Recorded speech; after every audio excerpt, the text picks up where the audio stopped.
Ысык көлдө Audi Juice бакты сүзүп 2 киши мерт кетти. Ысык көл районунда жол транспорт кырсыгы катталып, анын кесепетинен 2 эркек киши каза болду. Бул тууралуу аймактык кабарчы билдирди.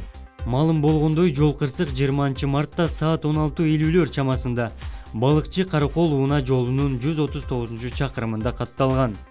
Audi Juice үлгүсүндөгү унаанын айдоочусу рулду башкара албай, Жаркынбай жана чоң өрүктүү айылдарынын ортосундагы аймакта бакты сүзгөн.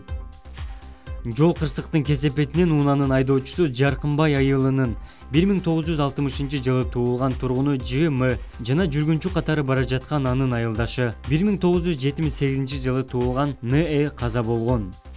Айрым маалыматтарга караганда каза болгон 2 адам Нооруз майрамына карата даярданып жүрүшүп, кечинде айылга кайтып келе жатышкан. Бул жол кырсыкка байланыштуу Жаркынбай айылында Нооруз майрамын белгилөө чечими кабыл алынды. Жол кырсык болгон жерге жол көзөмөлдөөчүлөр барып тиешелүү иштерди жүргүзгөн. Булак турмуш кейжи.